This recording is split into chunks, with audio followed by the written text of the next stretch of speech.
সুপ্রিয় ছাত্রছাত্রীবৃন্দ, নবম শ্রেণীর গণিত ক্লাসে তোমাদের সবাইকে স্বাগত।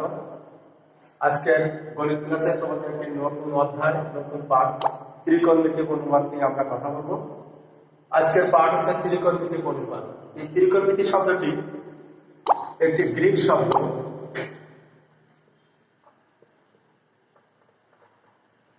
গ্রিক শব্দ, এই গ্রিক থেকে ত্রিকোণমিতি শব্দটি এটাকে তিনটা ভাগে আমাদের ভাগ করা হয়েছে। ত্রিকোণমিতি আমরা এখানে লিখছি, তোমরা সবাই খেয়াল করো। টি আর ত্রি অর্থ কি, কোণ অর্থ ধার, ধার বা কোণা, কোণ, আর ভেক্টর শব্দের অর্থ হচ্ছে পরিমাপ। তাই আমরা স্পষ্ট বুঝছি যে ত্রিকোণমিতি শব্দটি অর্থ হচ্ছে তিন কোণের পরিমাপটা আনুপাতিক হারে। এই ত্রিকোণমিতি শব্দটি সাধারণত মাপজোকের ক্ষেত্রে আমরা ব্যবহার করে থাকি, পরিমাপের ক্ষেত্রে আমরা ত্রিকোণমিতি ব্যবহার করে থাকি। প্রাচীন মিশরে প্রথম এই ত্রিকোণমিতি নিয়ে আলোচনা হয়, সেখানে ভূমি জরিপ কাজে এই ত্রিকোণমিতির ব্যবহার শুরু হয়েছিল। আমাদের এখন গণিতের সকল শাখায় এই ত্রিকোণমিতির ব্যবহার আমরা করে থাকি, এবং এমনকি যারা বাংলাদেশ নৌবাহিনী যারা জাহাজ নিয়ে পানিতে চলে, তাদেরও পানিতে এই ত্রিকোণমিতির জ্ঞান তাদেরকে থাকা লাগে। তো যাই হোক, তাহলে ত্রিকোণমিতি একটি গ্রিক শব্দ। এখানে ত্রি অর্থ তিন, কোণ অর্থ ধার বা কোণ, আর ভেক্টর শব্দের অর্থ পরিমাপ, অর্থাৎ ভূমি জরিপের কাজে বা এই ত্রিকোণমিতির পরিমাপ ব্যবহার করে থাকে। এছাড়াও ত্রিভুজের বাহু এবং কোণের ক্ষেত্রেও ত্রিকোণমিতি ব্যবহার করে থাকে। কি কি ক্ষেত্রে ব্যবহার করি? পরিমাপের ক্ষেত্রে, আর হচ্ছে ত্রিভুজের কোণ ও বাহু ইত্যাদি ক্ষেত্রেও আমরা এই ত্রিকোণমিতি শব্দটা ব্যবহার করে থাকি। তো এই ত্রিকোণমিতি শব্দটা আমরা কিভাবে আসলো সেটা তোমাদেরকে ব্যাখ্যা দেওয়া হলো। এ পর্যায়ে এখন ত্রিকোণমিতির আমাদের আজকে এই ত্রিকোণমিতির যে কিছু সূত্র আছে, সেই সূত্রগুলোর উৎপত্তি কোথা থেকে, আমরা সেই উৎপত্তি নিয়ে আমরা এখন কাজ করব। তো এখন আমাদের প্রথমে লাগবে সূক্ষ্মকোণের ত্রিকোণমিতিক অনুপাত।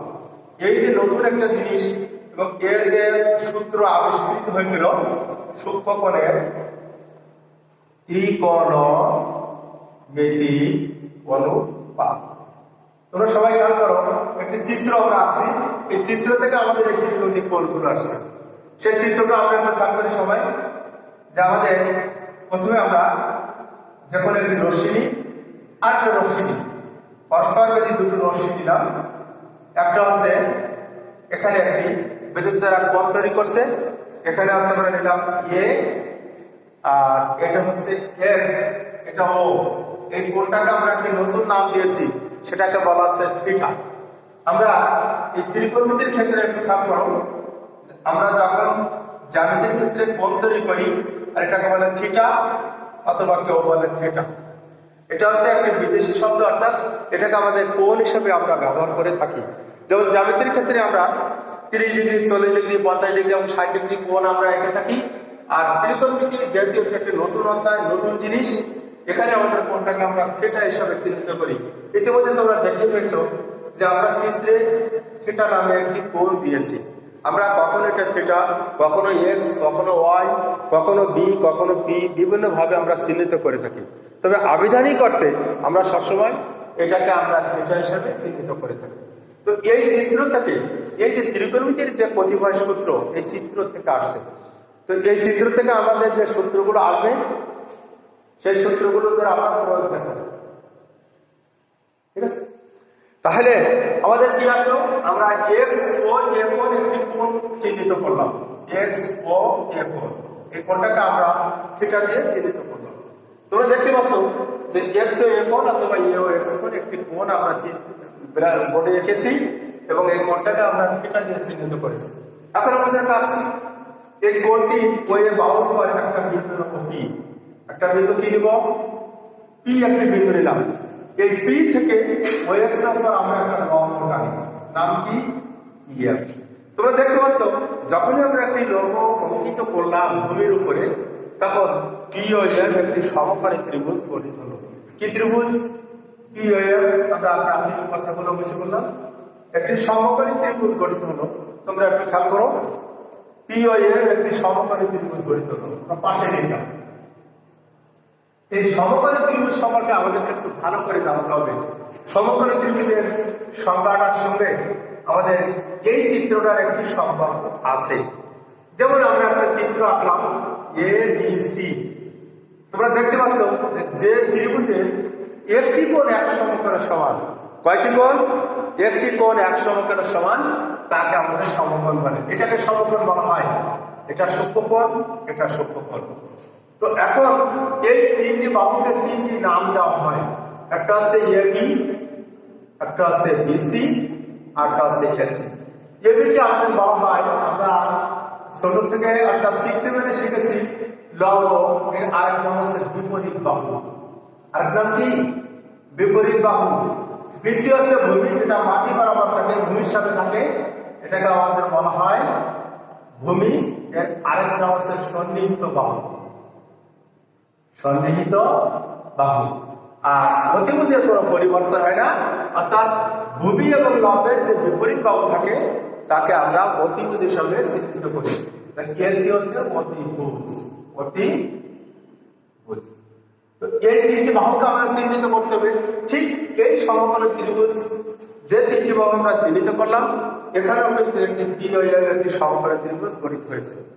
এই সমকোণী ত্রিভুজের তিনটি বাহুর সমন্বয়ে যারা এই ত্রিকোণমিতির উদ্ভাবক, যারা ত্রিকোণমিতির সূত্রটা এসেছে, যাদের মাধ্যমে এই তিনটি বাহুর সমন্বয়ে 6টি কোণ পাওয়া যায়। কয়টি কোণ? 6টি। একটু খেয়াল করি, আমরা এটা ছোট্ট করে একটা বুঝে দিই জায়গার জন্য। 6টি কোণ পাওয়া যায়। তিনটি বাহুর সমন্বয়ে 6টি কোণ পাওয়া যায়। কয়টি কোণ? এই 6টি কোণকে সূক্ষ্মকোণের ত্রিকোণমিতিক অনুপাত বলে। কয়টি কোণ পাবো? 6টি কোণ। এই 6টি কোণকে কি বলা হয়?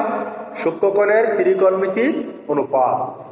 এখন এই 6টি কোণ কিভাবে আসছে আমাদের এই পিওএম সমকোণী ত্রিভুজ থেকে আমাদের খেয়াল করতে হবে। এক নম্বরে আমাদের যে কোণটা আসছে, যে কোণটাকে আমরা নাম দিলাম সাইন থিটা। সাইন থিটার সূত্র হচ্ছে লম্ব বাই অতিভুজ। আমরা একটু খেয়াল করি, পিএম বাই ওপি। এই লম্ব বাই অতিভুজ, অর্থাৎ লম্ব না লিখে আমরা সাধারণত বিপরীত বাহু লিখি। বিপরীত বাহু বাই অতিভুজ। তাহলে আমরা এই যে 6টি কোণের প্রথম কোণটার নাম হলো কি? Sine theta. SIN, sine. যেহেতু নতুন জিনিস, তোমরা সুন্দর করে খেয়াল করো। আমাদের একদিনে সবকিছু হবে না, আস্তে আস্তে হবে। পিএম বাই ওপি, অর্থাৎ এটাকে বলা হয় লম্ব বা বিপরীত বাহু। আমি ইতিমধ্যে চিহ্নিত করে দিয়েছি। পিএম বাই ওপি কত? বিপরীত বাহু বাই অতিভুজ। 1 নম্বর কোণ সাইন থিটা। 2 নম্বর কোণ কি? 2 নম্বরে একটা নাম দেওয়া হয়েছে কস থিটা। কস থিটার সূত্র হচ্ছে ভূমি বাই অতিভুজ। ভূমি হচ্ছে সন্নিহিত বাহু ওপি, ওএম বাই ওপি। এটার বাংলা হচ্ছে ভূমি। ভূমি না লিখে আমরা সন্নিহিত বাহু লিখি, যেটা তোমাদেরকে দেখানো হয়েছে সন্নিহিত বাহু বাই অতিভুজ। তাহলে এবার 3 নম্বর একটি কোণ আমরা যেটা চিহ্নিত করব, সেটাকে বলা হচ্ছে ট্যান থিটা। ট্যান থিটা মানে আমাদের আসবে বিপরীত বাহু লম্ব বাই ভূমি। আমরা এখানে লিখব বিপরীত বাহু বাই সন্নিহিত বাহু। সবাই খেয়াল করো, আমাদের এই তিনটা হচ্ছে মূল কোণ। এই তিনটা কি কোণ? মূল কোণ। এই তিনটা বিপরীতে আরো 3টা কোণ আছে। আগে আমাদের এই 3টা কোণ শিখতে হবে। তাইলে আমরা সমকোণী ত্রিভুজ থেকে কি কি দেখলাম? সাইন থিটা সমান পিএম বাই ওপি, অর্থাৎ পিএম কে বলা হচ্ছে বিপরীত বাহু। ইতিমধ্যে আমরা চিহ্নিত করে দিয়েছি যে আমাদের এখানে পিওএম, অর্থাৎ আমাদের লম্বের আরেক নাম বিপরীত বাহু, ভূমির আরেক নাম সন্নিহিত বাহু, আর এসি হচ্ছে অতিভুজ। অতিভুজের কখনো কোনো পরিবর্তন হয় না।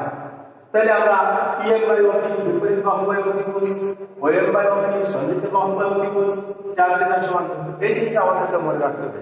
তবে এই 3টা কোণ মনে রাখার জন্য আমাদের আরো কিছু মনে রাখার জন্য কিছু শর্ত আছে, সেটা আমরা তোমাদের পরে শেখাই।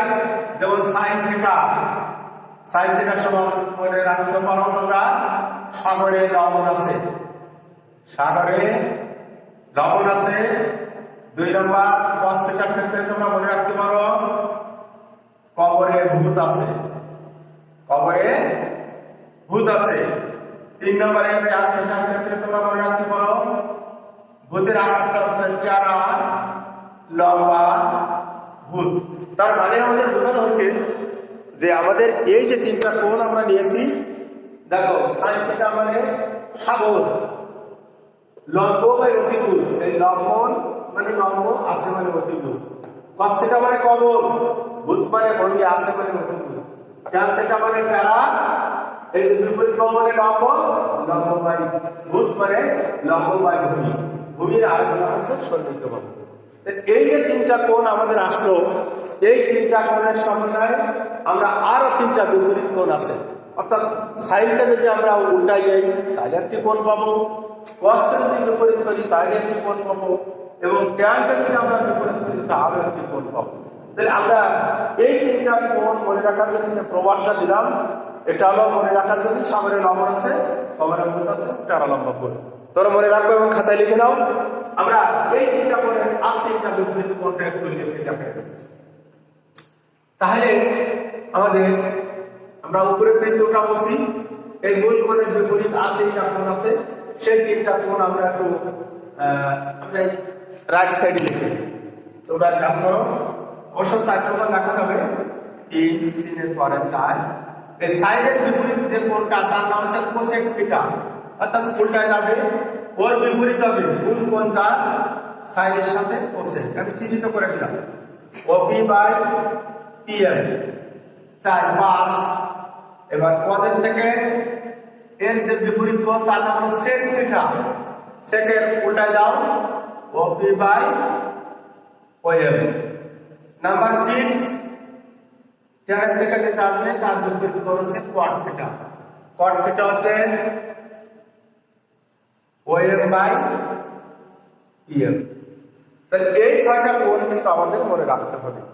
এই 6টা কোণ যখন আমরা শিখব, এবার এই 6টা কোণ প্রয়োগ করে আমাদের কিছু কতিপয় সূত্র আছে। এটা হলো আমাদের বেস, যে ত্রিকোণমিতি কোথা থেকে আসছিল এবং সূত্রগুলো কিভাবে আসছে। যারা এই ত্রিকোণমিতি নিয়ে কাজ করেছেন, প্রথমে যে মিশরে যারা কাজ করেছিলেন তারা ত্রিকোণের উদ্ভবটা এইভাবে তৈরি করেছিলেন। এই যে 6টা কোণ শিখলাম, এই 6টা কোণ থেকে আমাদের কিছু গাণিতিক সমস্যার ক্ষেত্রে কতিপয় কিছু সূত্র আছে, সেই সূত্রগুলো প্রয়োগ করে আমরা গাণিতিক সমস্যার সমাধান করব। তাহলে তোমরা আবার খেয়াল করো, সাইন থিটা সমান PM by OP, cos theta সমান OM by P OP, tan theta সমান পি, অর্থাৎ বিপরীত বাহু বাই অতিভুজ, সন্নিহিত বাহু বাই অতিভুজ, বিপরীত বাহু বাই সন্নিহিত বাহু।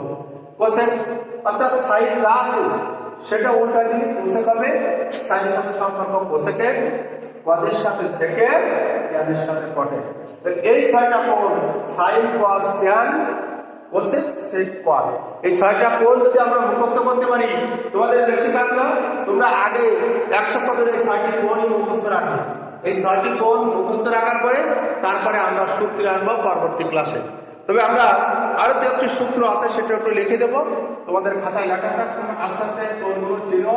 এবং অনেকে দেখা যাচ্ছে যে আমি দেখেছি যে 2 বছর ধরে ক্লাস করার পরেও এই সাইন উচ্চারণ করে সিন, কোসেকের উচ্চারণ করে কোসেক, সেক কট উচ্চারণ করতে পারে না। এই উচ্চারণ করাটা আগে আমাদেরকে শিখতে হবে। আমি দেখেছি যে ক্লাস 10 ছাত্র এই sine cos tan cosec sec cot উচ্চারণ করতে পারে না। তাহলে আমি যদি উচ্চারণই করতে না পারি শুদ্ধ করে, তাহলে আমার সূত্র মুখস্থ করা তো অনেক দূরে থাকো। তাহলে এই 6টা কোণ দিয়ে আমাদের আজকের আমি কিছু সূত্র লিখে দিই, তোমরা একটু খাতায় সবাই সুন্দর করে লিখে নেবে। তাহলে আমাদের এই চিত্র থেকে যে কোণগুলো আসছে সেগুলো তোমরা সবাই নিশ্চয় বুঝতে পারছো। আচ্ছা, তাহলে আমরা চিত্র সহ আগে এগুলো সবাই লিখে নাও, আর আমি কিছু সূত্র একটু লিখে দিচ্ছি। এই 6টা কোণ থেকে আমাদের কিছু ভাগে ভাগে কিছু সূত্র আছে, সেই সূত্রগুলো তোমাদেরকে জানতে হবে। তোমরা সবাই লিখে নেবে।